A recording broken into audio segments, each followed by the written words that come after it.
I'm going to be taking you around my studio today, showing you some of my processes and techniques and tools in the lead up to my next exhibition.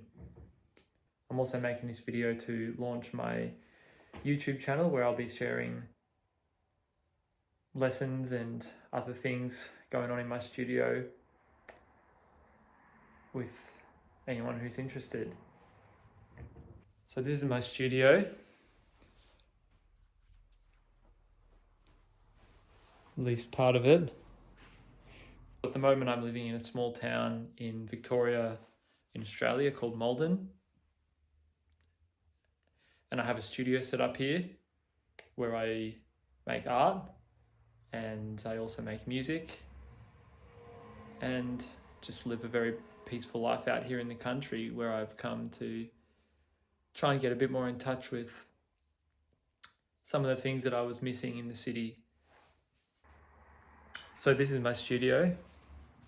It's pretty small, but I jam a bit in here when I'm working. And I've got some storage out there, which I'll show you shortly. The way I tend to set up my work space for maximum efficiency is I put a table in the middle of the room, which sounds like it would just get in the way, but what I find is by putting a table in the middle of the space, I have more walls to put things on, and because I'm doing fairly big works, I kind of need all the space I can get. So I've done this at my last few studios where I start with a table against the wall and then it ends up sort of finding its way to the middle of the room.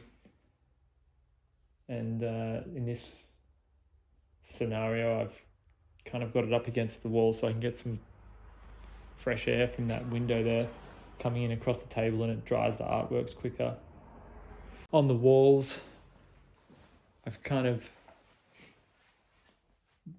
not sure if you can see that, but I've screwed little hooks into the wall, and then I hang my big artworks from wooden beams, wooden bits of timber that I hang from the hooks, and then I just clip the big sheets of canvas on to that. So I've done that around the whole room, and sort of a bit of a pulley system where I can just hoist things up there on my own. I don't need someone to help me, and I can move them up and down pretty easily if I need to. Milk crate's always around. Milk crate's pretty handy for just leaning things on and getting things up to a bit more of a workable height. And I tend to double things up, as you can see. I've got one painting leaning on another painting there that's yet to be started, and a couple of canvases hanging off both of these bits of timber on the wall. My process when I'm working tends to be fairly impulsive and rough, and there's not a great deal of order to it when I'm working, as you can see from these palettes on the ground. Whatever colour needs to go down just goes down. I'm not too fussy about colours mixing in together. I just have a whole bunch of bits of cardboard under here that I just whip out, that I've cut them up from boxes whenever I come across old boxes, and I just use one of those every time I need a new palette. Sometimes I cut little thumb holes into them if I want to hold it for a smaller work, but normally those do the job very well. I have a mix of all different kinds of paint. When I first started off painting a couple of years ago, I'd only ever done works in charcoal and pencil before, and it was very new to me, so I started off buying just kids sort of poster paint, and I've never really stopped. So most of the stuff I do, I buy relatively cheap paint, and I just buy big 2-liter jugs of it at a time, because I find it's a lot cheaper and I don't worry as much about what I'm doing. Kind of like when you buy a nice notebook and then you don't want to use the pages in it.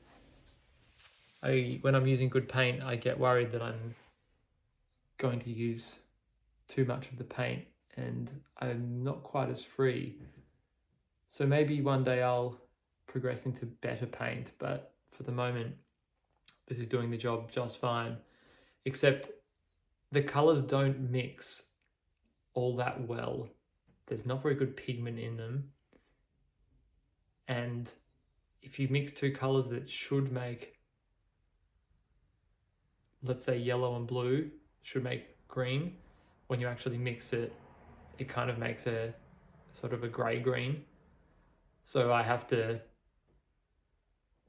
sort of just have a different process to layering up paint and then layering colors over the top of each other until I get the color that I want. So it's a bit different. It's not ideal, but it works for me. I've also got a few tins of house paint. Tip for anyone wanting cheap paint, go to a paint shop and ask for the mist tints. They're the ones that they've been made up for someone and they were the wrong color. And the paint shops usually sell them for like $5 or $10 a litre. You can get pretty good paint for pretty cheap and then just mix it with whatever else you have lying around. Any other cheap paints, you could buy a tint from the paint shop. I've got plenty more paints down here out in my storage shelf. Don't even know what's in there, but that'll be fun when I pull them out in the next week or two and see what's in there. Paintbrushes, I tend to go for bigger ones because I find they're more fun to work with and the strokes are more visible from a distance. I really like paintings that stand out from far away, and I think the bigger paintbrushes tend to give you marks that are more visible. So I have a lot of big paintbrushes, got a collection of smaller ones.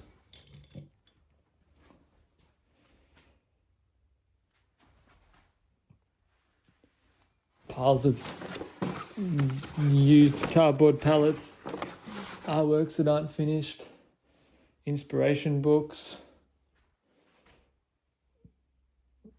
It gets pretty crazy in here after a big session. Things are just all over the place and I have to kind of make some sense of it at the end of a day. But it's not too bad at the moment. So in the lead up to this next exhibition, I'm painting mostly big portraits and they're slowly getting bigger and bigger because I really want people to feel something when they look at them. I really want to try and capture these almost spiritual, mystical feelings of being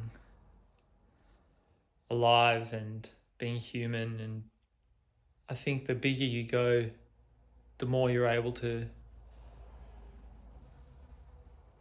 allow people to really engage with the works and explore these parts of themselves that they don't usually get to see or feel. And hopefully they can get a sense of connection to something greater, something outside of themselves. That's where it's at for now, but we'll see what happens over the coming weeks as the preparation continues. So this has been a tour of my studio, and hopefully there's plenty more videos to come. I'm sure this one's quite awful. I hope the videos to come are going to be slightly better than this one, and hopefully I can help some of you improve your art skills and improve your thinking skills and change the way you look at the world in order to paint and create things that are both meaningful to you and hopefully have an effect on and other people as well.